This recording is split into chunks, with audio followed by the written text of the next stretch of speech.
Senior Moments with Louie Montalbo.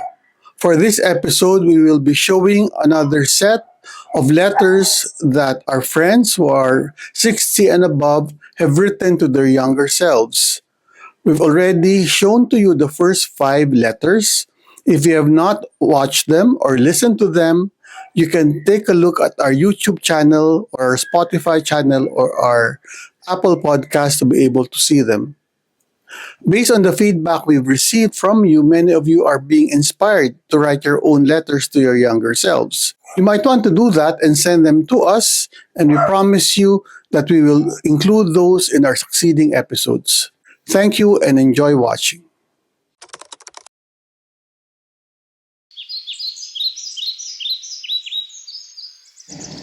Dear 25-year-old me, as I sit down to write this, I am struck by how much you still have to experience. You're full of dreams and ambition, but with a lot of self doubt. I see you navigating life with excitement, a mix of determination and hesitation, unsure of what lies ahead. I want you to know it will be quite a ride, but you're going to be okay. There are some lessons I wish I could still whisper in your ear. If I knew then what I know now, perhaps things could have turned out differently.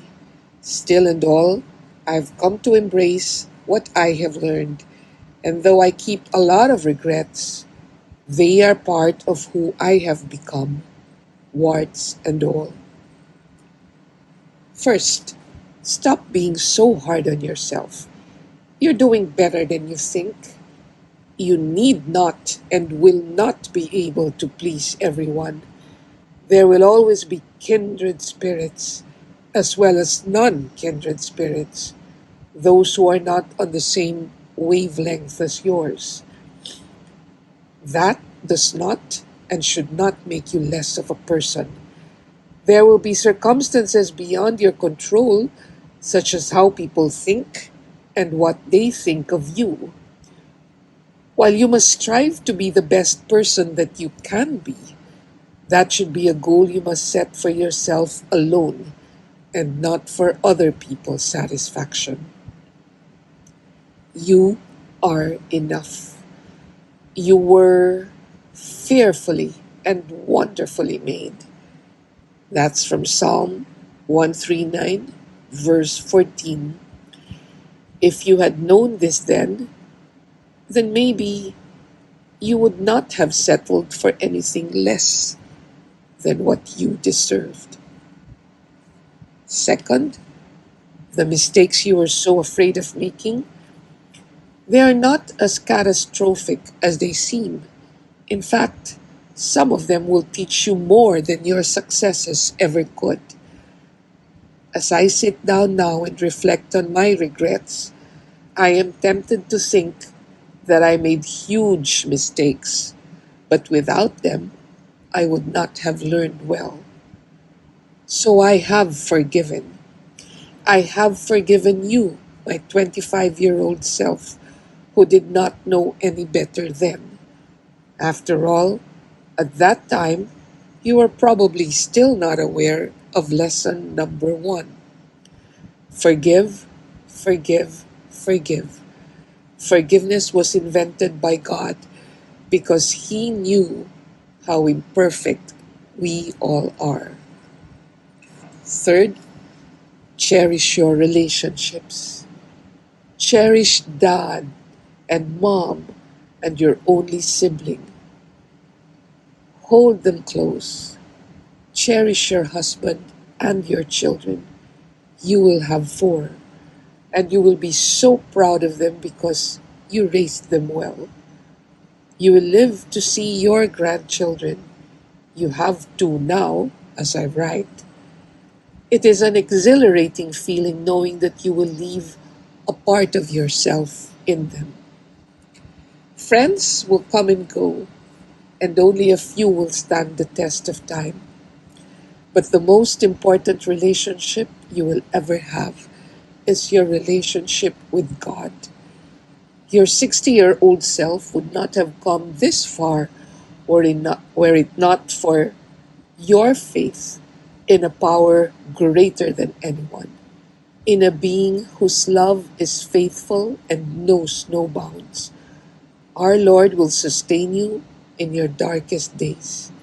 With Him by your side, you will never be alone. Fourth, your career will have its ups and downs. The twists you don't anticipate will often lead to the most fulfilling moments. Always remember that success is not a destination, it's how you feel about the journey. Don't lose yourself chasing what you think others expect of you. Fifth, take care of your body. I know you feel invincible now, but trust me when I say that self care will matter more as the years go by. Move, rest, nourish, and listen to what your body is telling you. You'll thank me later. And finally, don't be in such a rush. Life isn't a race, and you don't have to have it all figured out by some arbitrary timeline. The moments you slow down and truly live will be the ones you remember most vividly at my age. I want you to know I'm proud of you, even when you doubt yourself. You are building a life that's uniquely yours, and the woman you will become is grateful for your courage, your kindness, and your willingness to keep going no matter what. With all the love and wisdom I can send your way, your 60-year-old self.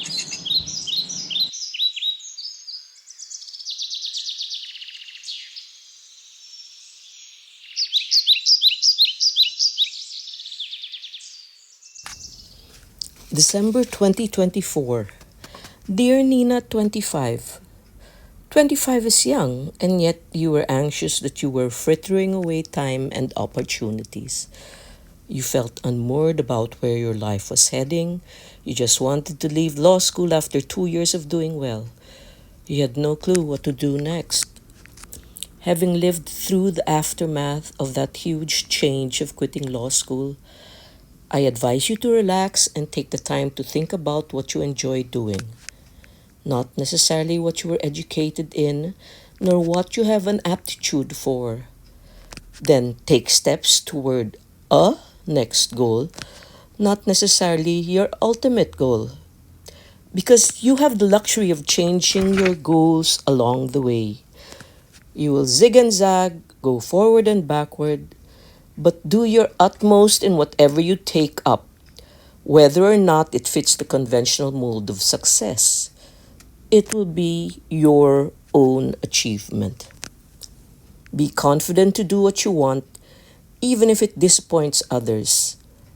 Eventually, they'll accept your decisions. Even now, almost 40 years from that quarter century milestone, I don't regret taking that road in Robert Frost's poem, The One Less Traveled By. And it has made all the difference. Love yourself, Nina, 64 years old, editor.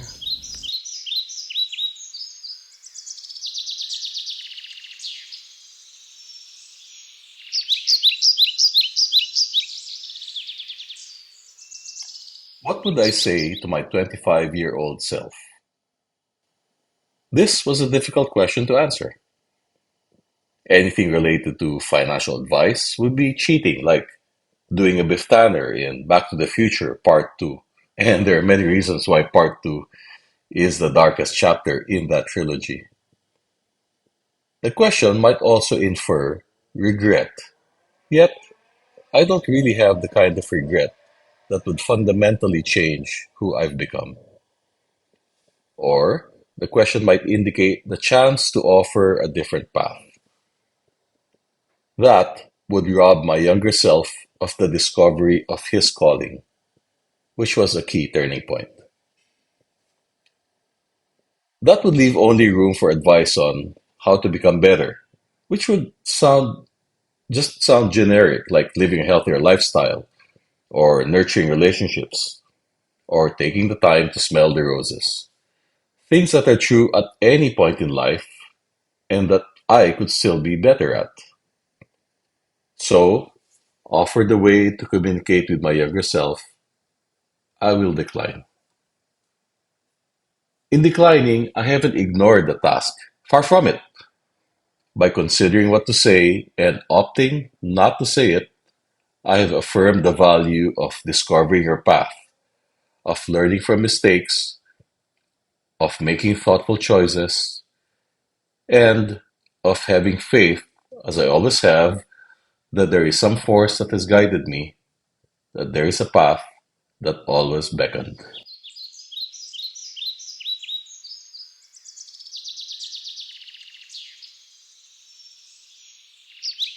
Before we continue with this episode, we would like to explain to you how a podcast works. Aside from views, subscriptions, and likes help us know and determine how much we're able to reach our audience. We notice based on our analytics that 60% of you who are watching us have not subscribed on our YouTube or Spotify or Apple Podcast. So we would like to request you as you're listening to us to please press that button, like and subscribe. It will help us with our advocacy and move to continue what we're doing. Now let's go back to our episode.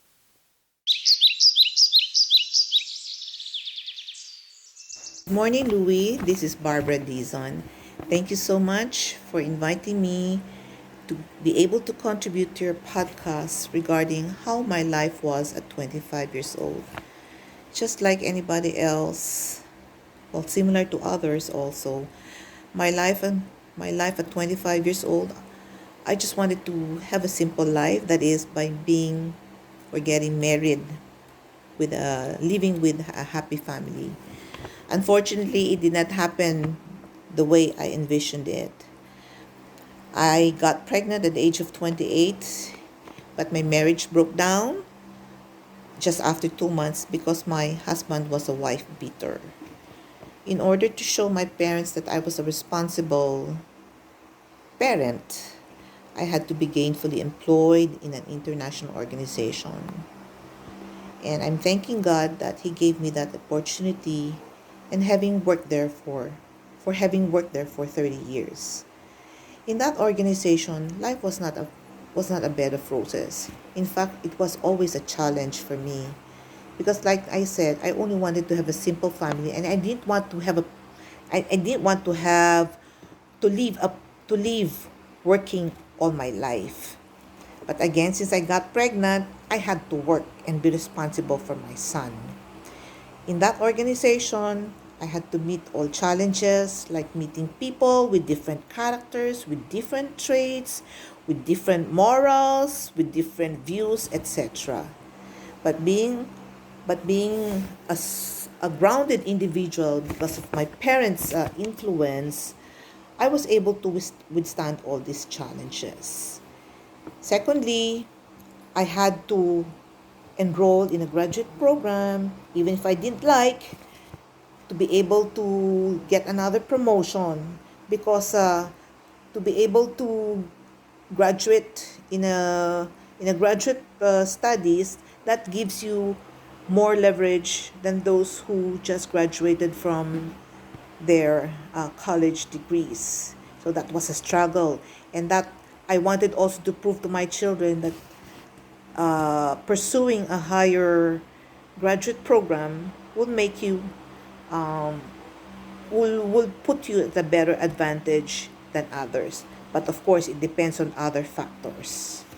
And number three, in all these 30 years, I'm very thankful to God that I have achieved everything as I envisioned it. With the help of God, with His guidance, with some, with being, what's this, being conservative about spending, I was able to save big. And now that I am retired, I was able to use that savings to put up a business which I also envisioned when I was 25 years old, and that with the earnings that I have, a passive earning as it is, I'm able to share what I earn to all those in need. So the moral lesson is, in at 25 years old, our ambition is very big, and it takes a lot of effort to be able to achieve these things. We may succeed or not succeed in this endeavor, but of course it depends on how we view our life on these failures. But right now that I am retired, then life is just easy, being more prayerful, being more friendly, being closer to God, or being in commune with Him, and being so grateful at all the things that He has been doing to me, or He has been showering me, or providing me. So, one thing that I can tell those who are at 25 years old right now is, it is not bad to be overtly ambitious, but you must be guided. One must be guided with the Spirit of God, so that we may be able to achieve in strong faith or with good faith all that we desire in life. I hope you have learned something from this. Thank you very much. Bye.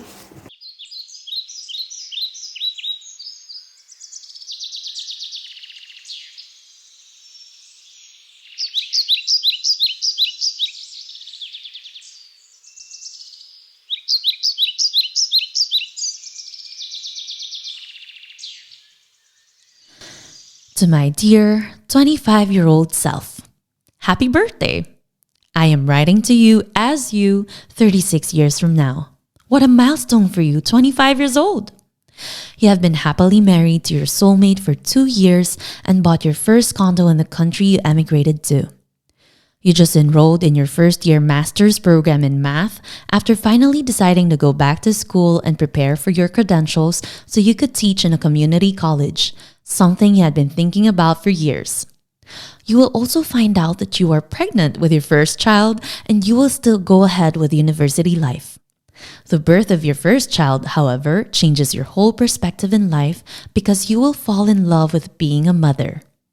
You and your husband would move from that tiny condo the following year with your little daughter in tow and get a house next door to your mom's.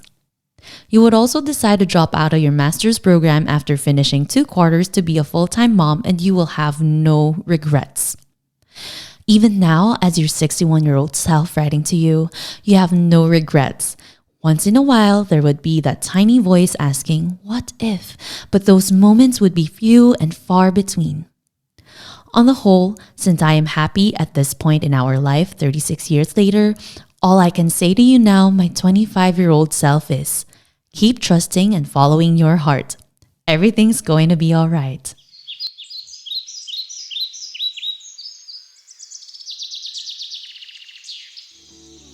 We hope you enjoyed watching this episode. If you, like many others, have been inspired to write or to talk to your younger selves, please do so and send to us an audio or a video file of you reading your letter. Please take a look at the email or the different Viber groups that you can send this audio and video file, and we promise you we will be showing this in our succeeding episodes. This is Senior Moments with Louie Montalbo, diving into the mysteries of the later years.